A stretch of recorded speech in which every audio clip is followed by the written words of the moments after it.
I got to talk about this topic, and I feel like this is an important one to talk about. And I'm talking about it live. We have now got to the stage where Caitlin Clark has become underrated as a basketball player. She has actually become underrated. I know. And I'm not saying she's become underrated by her teammates. I'm not saying she's become underrated by players in the league. I'm saying the general conversation around Caitlin Clark is straight up underrating her. A'ja Wilson is the greatest player of all time. And she's in her prime. Caitlin Clark is not as good as A'ja Wilson. But Caitlin Clark is having a season that wins MVP in what? This year's been there 30 years. Probably 23 of the seasons. What she's doing now is an MVP. Like, I don't think people understand how important gravity is. And this is like back in 2021 when people were trying to talk about remember when there was the Dame and Steph Curry conversation? They're like, oh, look, Dame's average, he's shooting the same percent from three from Steph Curry. He shoots from really far like Steph Curry as well. Like, what can Dame do that Steph Curry can't? Or so, what can Steph do that Dame can't? And that's not the problem. Because they have different types of gravity. So, the whole thing, when it comes to, and like, I agree with the points generated stat when people are saying, oh, she's not far behind because of points generated. I actually agree with the points generated stat, but we also have to calm it down a little bit, because if Caitlin Clark passes the ball to Kelsey Mitchell to initiate an offense, and Kelsey Mitchell decides to jab step, one dribble, step back, fadeaway three, okay, if you look at points generated, Caitlin and Kelsey both generated 6. So, look, I'm not going to get too bogged down on that. Yes, I believe she generates more offense than everybody else, but the exact same, like, just using numbers isn't a thing. But, like, if we remember Steph Curry's gravity, so Steph will be kind of here, his defender will be here, they'd be on him, which allowed the other players on the court, whatever they wanted to run, to run whatever they wanted with more space. Curry would then make cuts, Curry would be a screener, Curry would run out, and suddenly you would see situations where if this screen connected, Curry was scared of bejesus out of teams, and you'd see sometimes teams sending 2 to Curry and leaving players wide open here. And then suddenly these players help in, you got wide open corner shooters. So that was the kind of Curry gravity. Curry's gravity was mostly off-ball gravity. Like, that was mostly what Curry's gravity was. And Caitlin's on-ball gravity is greater than I've ever seen. Caitlin doesn't feel like teams are as worried about off-ball Caitlin as they were as a rookie, even though Caitlin's a much better off-ball player now. It's that off-ball, they're okay with Caitlin just being a scorer. And this is why it scares the bejesus out of teams. Is that I don't think people understand this. And when people don't know basketball, and I see tweets being like, why is a 30-foot-3 and a 3 from here, why are they seen as different things? If someone's shooting 20% from here and 35% from here, yes, it's a bad shot to shoot from here. But if you shoot the equivalent from this arc as you do from this arc, if you shoot a similar percentage, that is one of the most dangerous things in all of basketball. Sorry, I missed the full thing. It is one of the most dangerous things in all of basketball. Why? Because the entire defense has to be, whether that's first line of help, whether that's, because let's just say here, Caitlin's out here. And you look at pick and rolls here. I come here. Players are not going to under screen a roll, so they're going to fight up, which means players have to start hedging screens up here. What does that mean? It allows Aaliyah to break into here, and you have all this space in a 4-on-3. Whereas if Caitlin's running the same thing from here, and a normal player doesn't have that range, and they're running a pick and roll, and let's just say Aaliyah goes and gets it, or any sort of off-ball action or any action. Then Aaliyah gets the ball here, and they've sent the double. They've got 2 defenders on Caitlin, and Aaliyah gets it here. Aaliyah runs the 4-on-3, becomes a situation where the 4-on-3 is in this area here, which is a lot smaller of an area than generating a 4-on-3 from Aaliyah catching it here in this area. Because Caitlin's being guarded out to here. You have added double the spacing for the 4-on-3. And basically, if you don't get a basket off this, you're like, or generate an open shot off that, it's nothing. We saw so many times early on in the Lynx game. And this is why early on when Caitlin wasn't scoring points, I'm like, oh my God, Caitlin's killing them. Caitlin would dribble up the floor. And there were scenarios where, and this is why I hate people are like, oh, they're trying to suppress Caitlin's numbers with hockey assists. No. Aaliyah Boston, they're guarding Caitlin up here with Caitlin McBride. A lot of scenarios, Howard is kind of guarding here, and suddenly Aaliyah's wide open here. Caitlin gets the ball to Aaliyah. The defender helps in off of Kelsey Mitchell. Bang. And not only that, because Caitlin is such a threat from this second arc, it's not that Caitlin's just a threat from there, because if she's a pure off-ball threat, you can stop that by denying, because what Caitlin's not great at doing is cutting backdoor. That is the Paige and AZ special. That is what Caitlin needs to learn this offseason, to cut backdoor. So because of this second arc, which is essentially because you might be saying, oh, it's a 4-point line. No, it's a 3-point line, but Caitlin shoots a better percentage from here than here. So that is why teams have the guard there.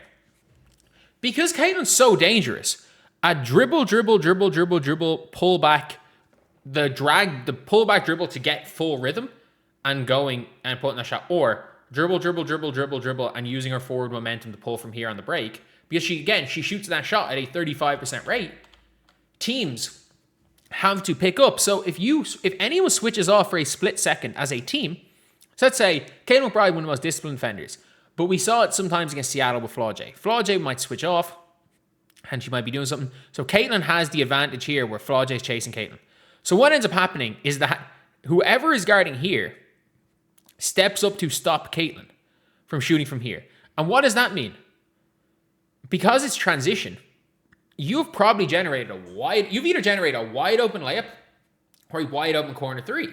Because what Caitlin is able to do is, if the layup's not on, it's because, let's just say, again, shooter here, rim runner here. If either, like I said, is wing run, let's say it's a rim run down the middle. And because Aaliyah can shoot the 3 as well, Aaliyah's the trailer. So Aaliyah's trailing. You've then got shooter. In defense in transition, what ends up happening then is somebody has to go and pick up the ball. Pick up a Monique Billings running through. You've got to respect Aaliyah Boston. You basically have to decide, do we want a trailing Aaliyah to shoot the 3 or drive in, where she's a 17-point per game scorer? Do we want a wide open pass that Caitlin can throw to Sophie or Kelsey Mitchell? And that is mad, because this is all if the first option isn't on of Caitlin Clark, who has burned her player. A player has to step up and the entire defense is scrambling, and somebody just runs in a wide open layup. Like somebody just runs in a wide open layup. And this is the one thing people don't understand about Caitlin's gravity. It's the reason why the shot distance matters. Because Caitlin Clark is an above average shooter percentage-wise. She shoots from so far away. People don't understand that when everyone talks about, oh, you need to, add a 4-point line, take away corner 3s, it'll stop the 3-point. No, you need to make the court smaller. There's a reason why in FIBA, her game, by the way, is more suited to the bigger court. Her game is absolutely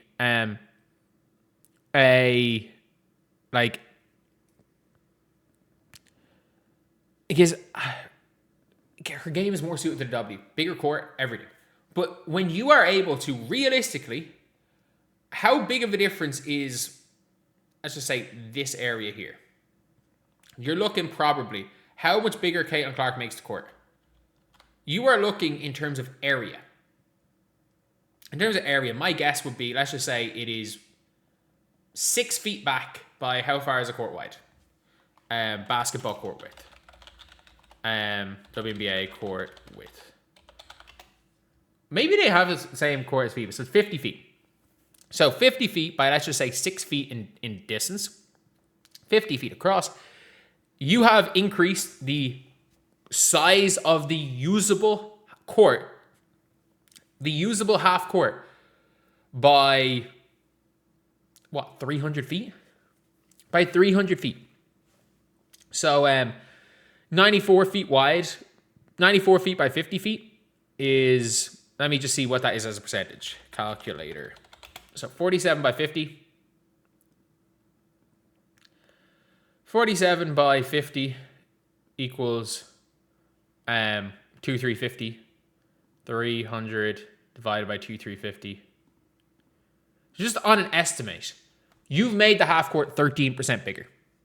She makes a half court 13% bigger. And that is why Caitlin, whatever with her guard, when Caitlin is allowed run the show, when Caitlin is out here as an ISO player, cool. She's hitting shots. But when she is allowed kind of play her game, when she's allowed control the tempo of the game, and this is the difference between Caitlin Clark and Kelsey Mitchell. Kelsey Mitchell is the best play finisher in this league. Kelsey Mitchell might end up, when it's all said and done, be an MVP. Like, if she keeps doing what she's doing every single game for the rest of the season and she wins MVP, it's not even, like, I'm not even bothered about that. She's the best play finisher in the league. But Caitlin Clark's the greatest offensive weapon this sport has seen, man or woman, since Caitlin Clark. Because, as I've explained in depth here, when you are able, like, there is probably nothing more important than spacing, than space.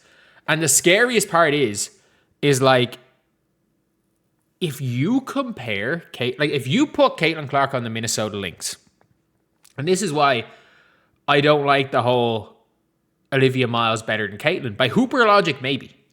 In a one-off game, maybe. In a random one-off game, Olivia Miles can outplay Caitlin. In a spell of a season, Olivia Miles can outplay Caitlin. It is what it is. Olivia Miles doesn't do what Caitlin Clark does. Like, if you surrounded with a bunch of Caitlin Clark with that Minnesota Lynx team, it's the greatest team of all time. If you let her play her game and put her on this Valkyries team, and Rupert comes back next year, it's the greatest team of all time. Like, she is in a situation where, yeah, Sophie, cool. Offensively, Sophie, spectacular.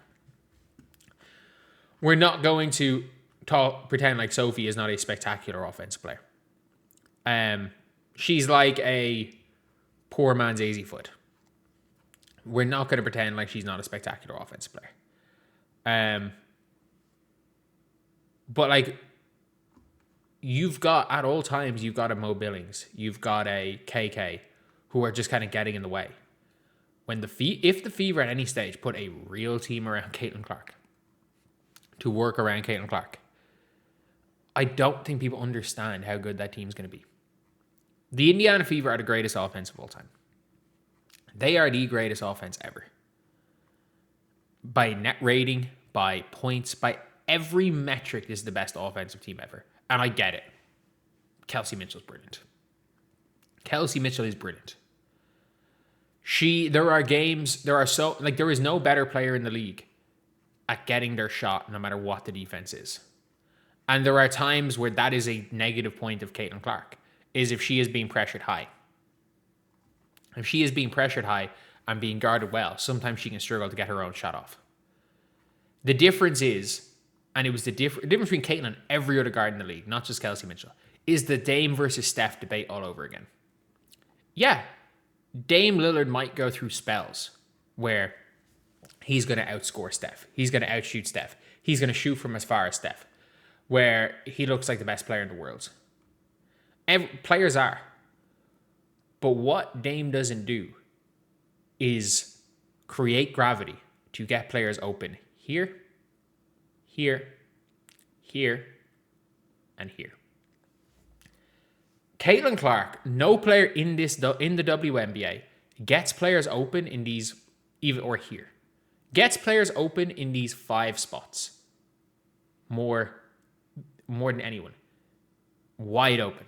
These are the best. Like, this is an open layup, corner three, or wide open wing three. There is no player in the league that gets players open like this. And yes, Angel Wilson is the best scorer in the league. Her or Kelsey Mitchell. She's one of the best defenders in the league. She's a great rebounder. And she's, when she really feels like it and locks in, she's basically unguardable. Like, in the post. I'm not arguing Caitlin's better than Angel Wilson. She's not. She's not. She's the greatest offensive player this league has ever seen. And by saying Caitlin Clark is underrated, I'm saying that her stats, her impact when she is allowed to run the show is significantly higher than her stats. And her stats are the best of any guard in history. Caitlin Clark might be having, a top? Let's just say in the modern WNBA. Let's just say post 2021. Let's say post 2021. Angel Wilson 2026 is a better season than what Caitlin's having right now. I don't know if Age of 2024 was better. Caitlin right now is definitely having a better season than 2025 Age. Caitlin might have won MVP 2 of the last 3 years. And Angel Wilson, if she keeps this up, is earning her MVP. But to pretend that what Caitlin's doing is not what Caitlin's brings to a team, and being the offensive engine for the greatest offense of all time, pretend that that's social media hype, and to relegate Caitlin into being a political football, and to pretend that to complain when she's put on a top 5 MVP list. All of that. To complain when you see that. You are witnessing, like, this is the first time in history that someone has complained that they hate the greatest offensive player whose team are the greatest offensive team of all time. And this shows people don't like basketball. Because the Indiana Fever, and people are saying, oh, but like the Indiana Fever, they have all these other players. Do you know who they had before Caitlin Clark got there? They had Nalissa Smith, who I think is an equivalent of Monique Billings, if not better than Monique Billings. They had Leah Boston, who started the All-Star game as a rookie. She started the All-Star game. Kelsey Mitchell, who according to the players was better in 2023 than she is right now. They said she's the 7th best guard now. They said she's the 5th best player in 2023. The difference is Caitlin Clark for Erica Wheeler. Caitlin Clark frees up Kelsey Mitchell like no one else. She started doing those football runs. Caitlin Clark frees up Kelsey Mitchell like no one else can. Aaliyah Boston completely changed her body and game to play around Caitlin Clark. Yes, there's been some growing pains this year. I'm expecting Caitlin and Aaliyah's combo to be back to the way it was in 2025 when in 2027. As Aaliyah is carrying an injury. We are looking at a team with a big three where one of the big three currently has a meniscus injury. And they're still the greatest offense of all time. On a team with, I'm not going to lie, Lexi Hull, Raven Johnson, Maisha Hines-Allen, Grace Van Sluten, who at this time, are offensively challenged players. And they're still the greatest offense of all time. Why? Kelsey Mitchell, fucking ridiculous. Let's not get it twisted. There's going to be people are going to start quoting me and saying, oh, Kelsey Mitchell this, Kelsey Mitchell that. No. The reason why their offense is the best of all time. You can have a really good offense with Kelsey Mitchell there. You can be a really good team with Kelsey Mitchell leading your team. You can be the greatest team of all time. Greatest offensive team of all time with Caitlin Clark in year 2 because she was not healthy last year. Simple.